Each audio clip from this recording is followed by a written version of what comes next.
Bismillah ar-Rahman ar-Rahim. Assalamu alaikum wa rahmatullahi wa barakatuh. My name is Abdallah Rothman. Welcome to this Ramadan series on Faithful Wellbeing. This is part of Cambridge Muslim College Ramadan program on building taqwa. And so we're going to be exploring the theme of building taqwa through the lens of well-being and spiritual health. And in this session, we're going to be exploring practical ways of nurturing taqwa for holistic wellness and exploring how building taqwa is not just this project of developing theological knowledge of Allah that makes us do more pious deeds, but that it's also important in an aspect of our state of well-being, psychologically, emotionally, physically, and spiritually.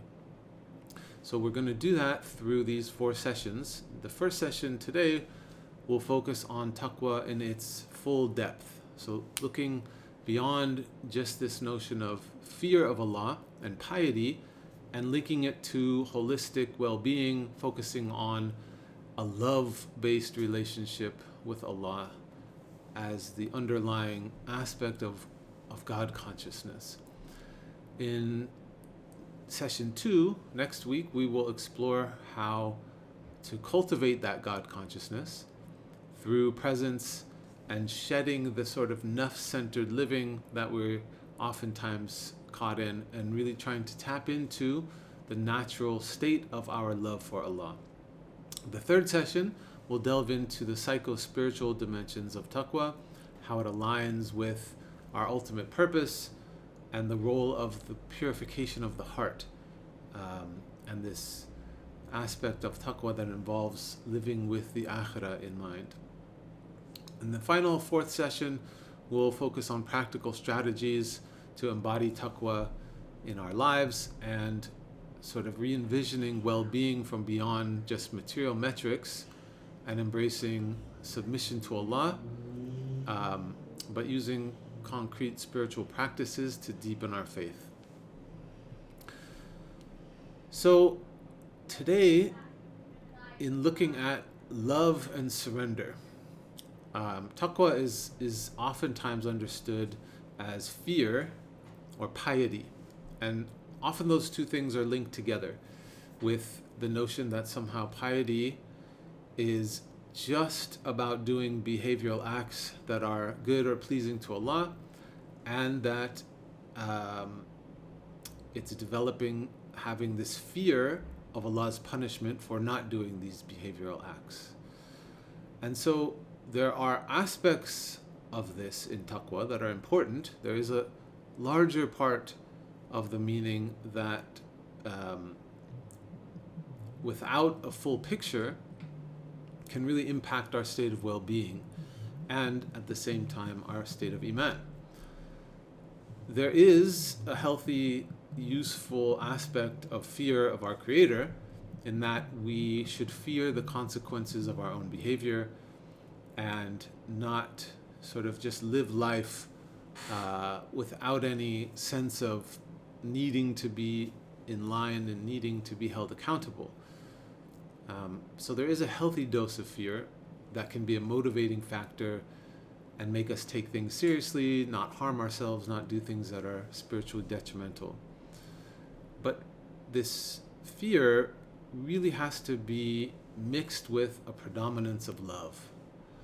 Allah is more merciful and loving than He is wrathful and punishing.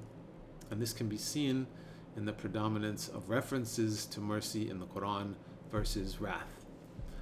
Oftentimes, that's not the picture that we get, and the interpretations and the way that people focus on it is from this place of fear and hanging over our heads that we should be in fear of punishment. And what that does is it creates this sense of constriction and tension and lack of safety, lack of ease. It doesn't really cultivate a sense of submission, right? A sense of being in a state of Islam. So really, for us to be able to understand taqwa, not just in the definition of the word, but in the actual state of taqwa that we're trying to cultivate, it's really better understood as God consciousness. And what is that consciousness? Part of it is being aware of what we should be doing, but part of it also is being aware of the full picture of who Allah is, and being in witness and awareness of His presence in our life. Not this sort of distant thing that we fear in the future, but actually something that we're living with in presence. And if we have this present awareness of Allah, then we are mindful of our actions, and our intentions to be aligned with the reality that He is sustaining us, He is nurturing us, He's providing us with life, and we get this sense of this positive aspect of a reason for us to be in submission. So when we have taqwa in this way, in an awareness of His true reality and our place within it, it allows us to more fully let go, be in surrender, be in submission, to give over ourselves, giving over our affairs, and getting away from this self-directed and often our misguided compulsions. So more so out of love and safety from a positive relationship, rather than out of fear and anxiety from a negative one.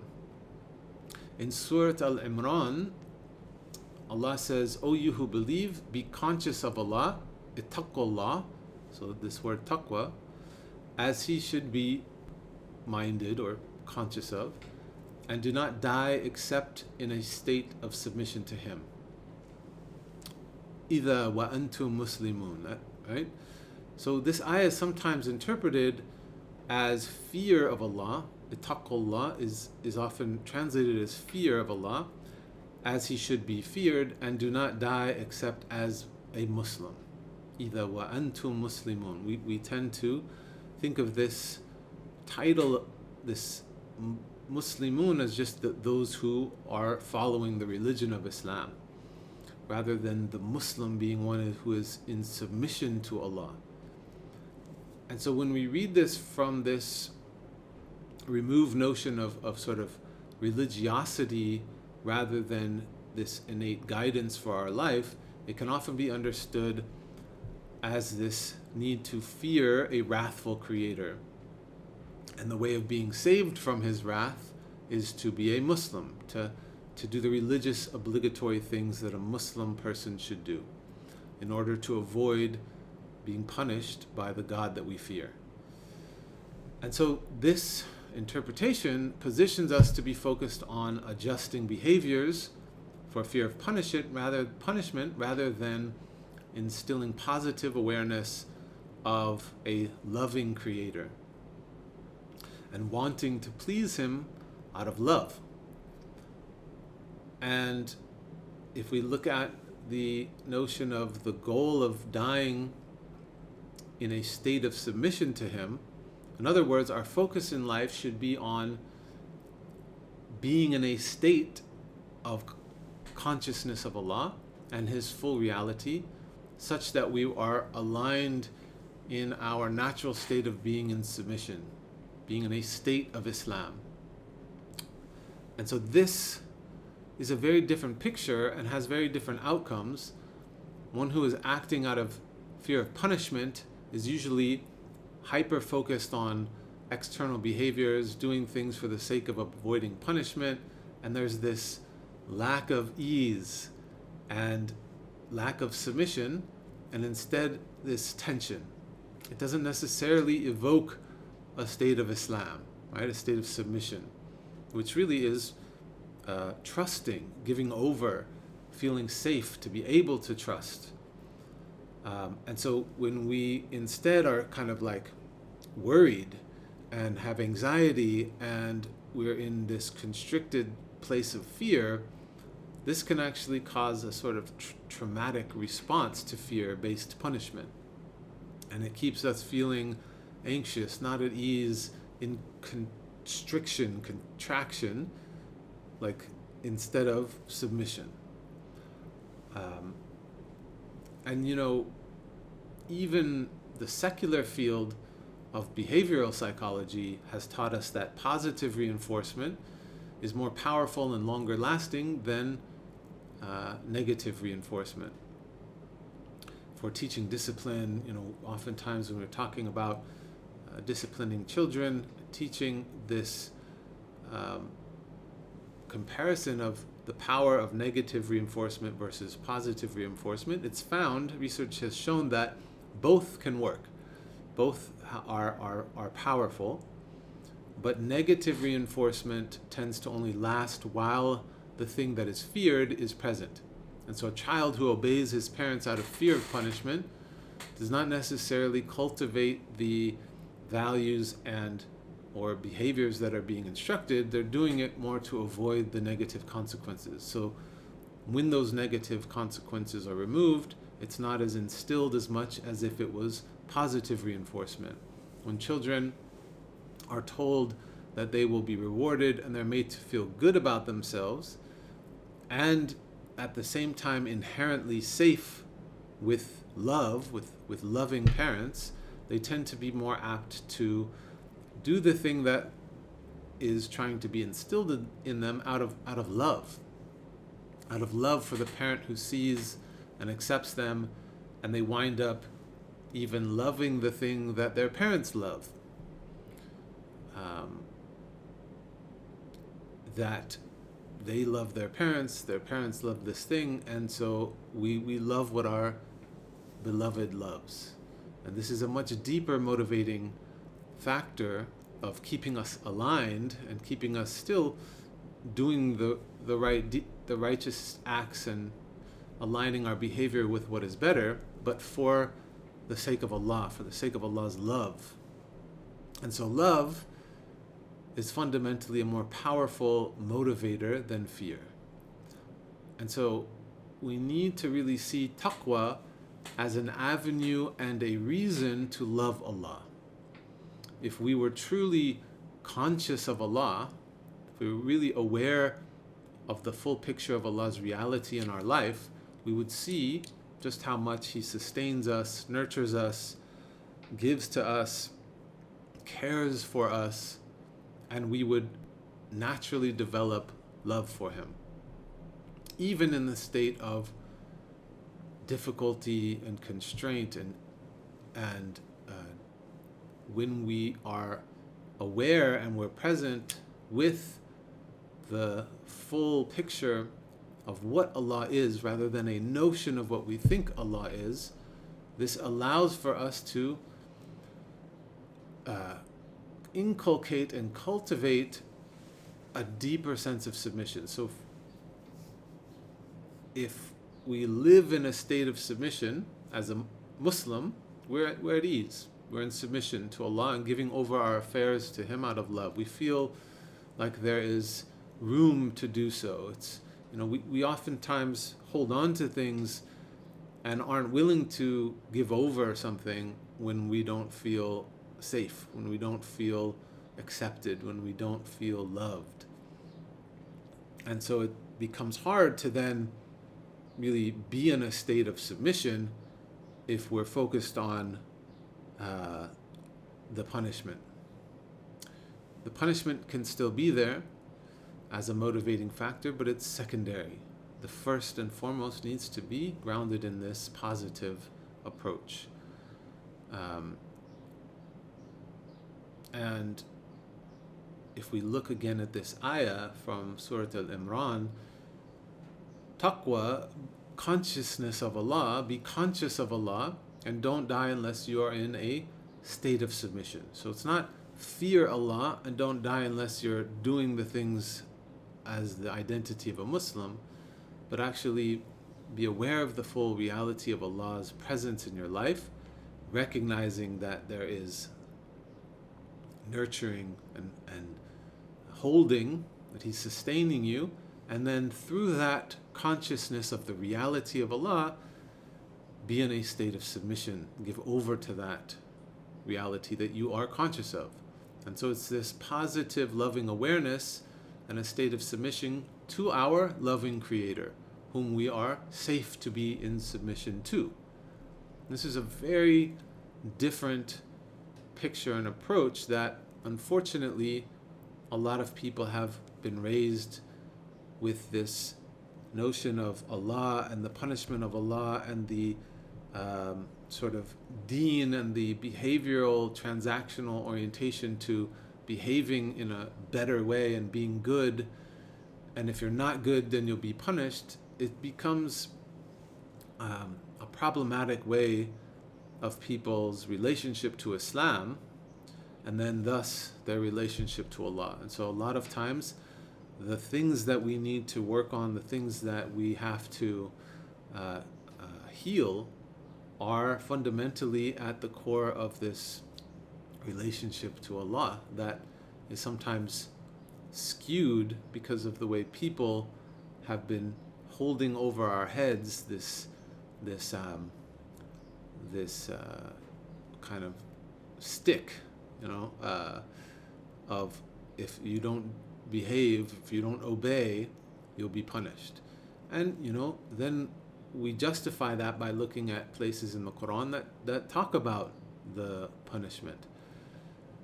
But the idea is that this punishment and this wrath and this fear has to be, like I said, secondary to the core ground that we stand on, knowing that Allah is all-merciful. Allah, at the beginning of everything, Allah says, Bismillah ar-Rahman ar-Rahim. The first two names He used to describe Himself are mercy, merciful. It's not wrath. And so when we are orienting to taqwa, the consciousness of Allah that we need to be aware of is this consciousness of this loving Creator.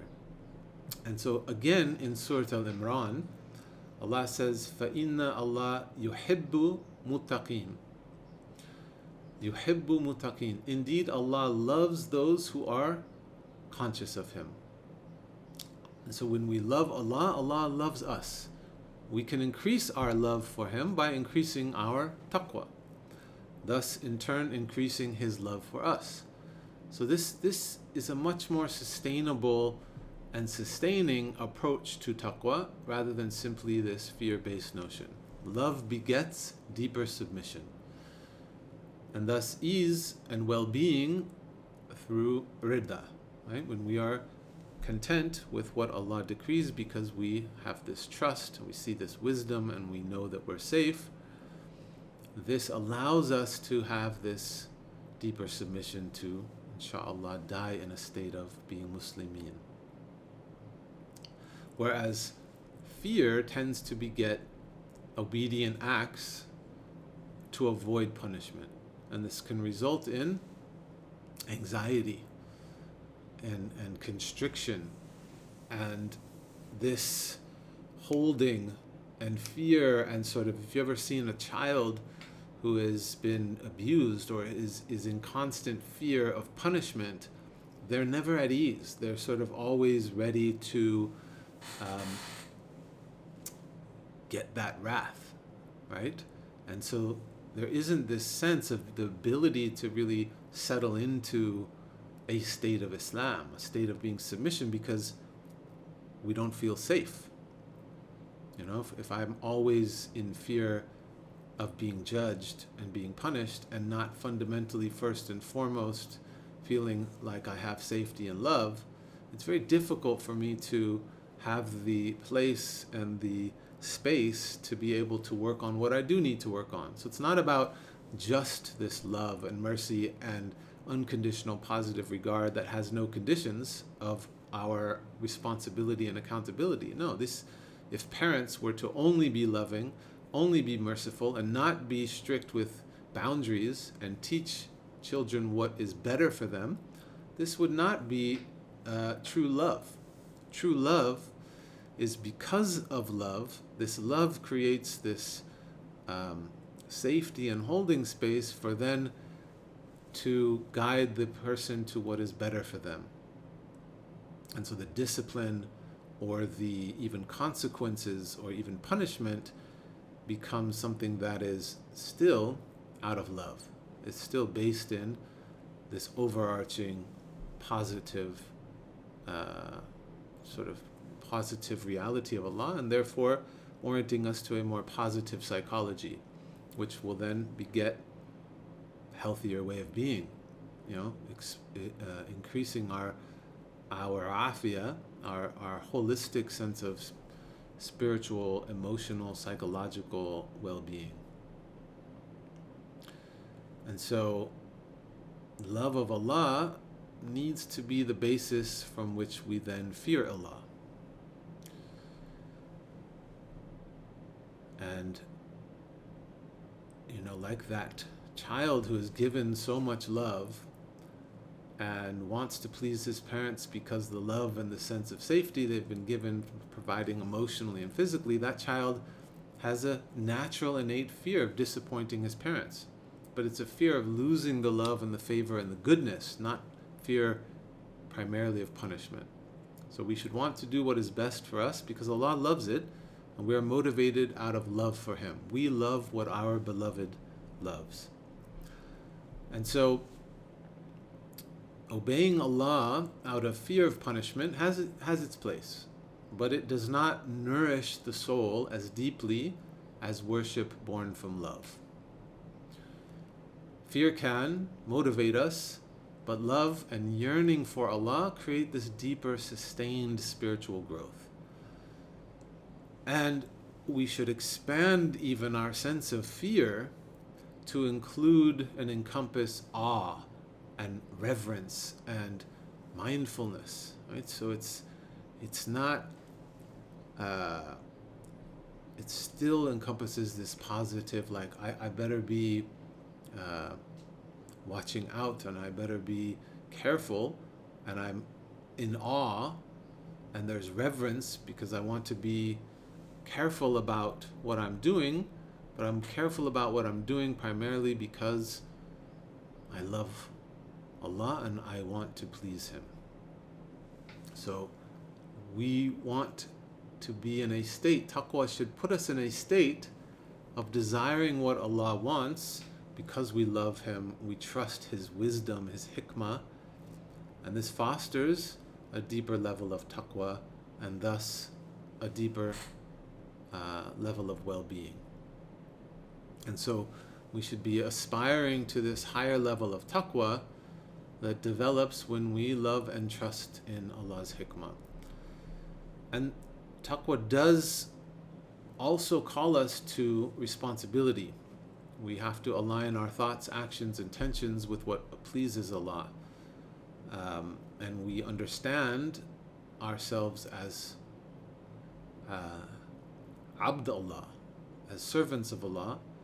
When we do this, we become more whole and more aligned. We're more aligned with our true nature. Our true nature is to be in conscious awareness of Allah. This is the nature of the ruh, of the spiritual identity of our being, is recognizing that we are in submission to Allah and Allah is present in our lives. We witness this.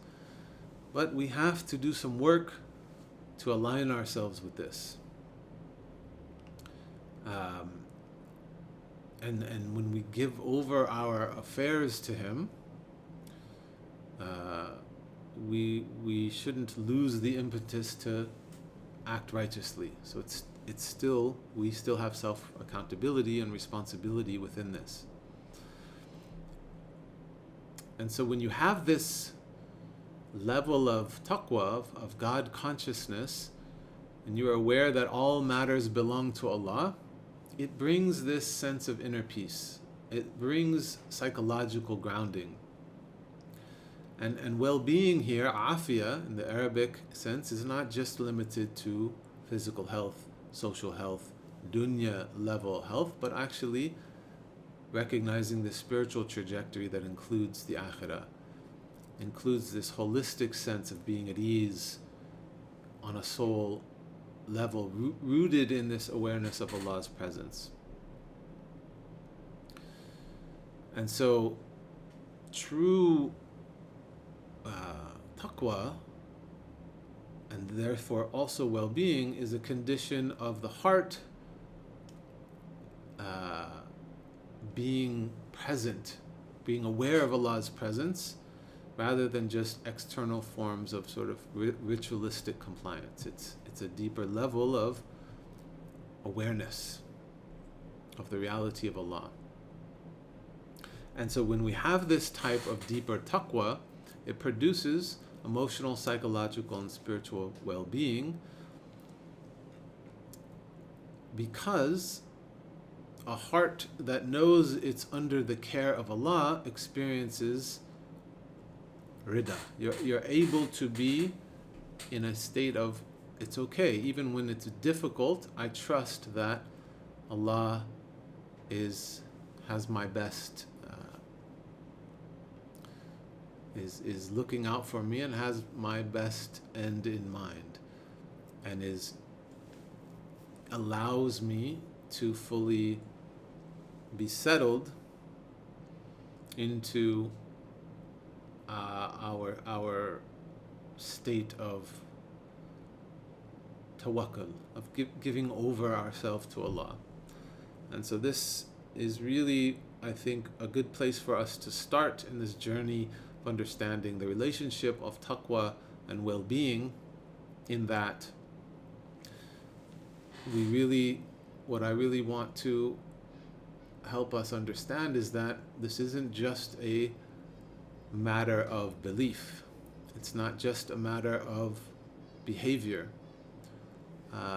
but it is a matter of recognizing Allah's loving presence in your life that allows for us to just be a little bit more settled in the difficulty, and to not be always in constriction and fear and anxiety, which creates a place of misalignment in your being, but that being able to fully be integrated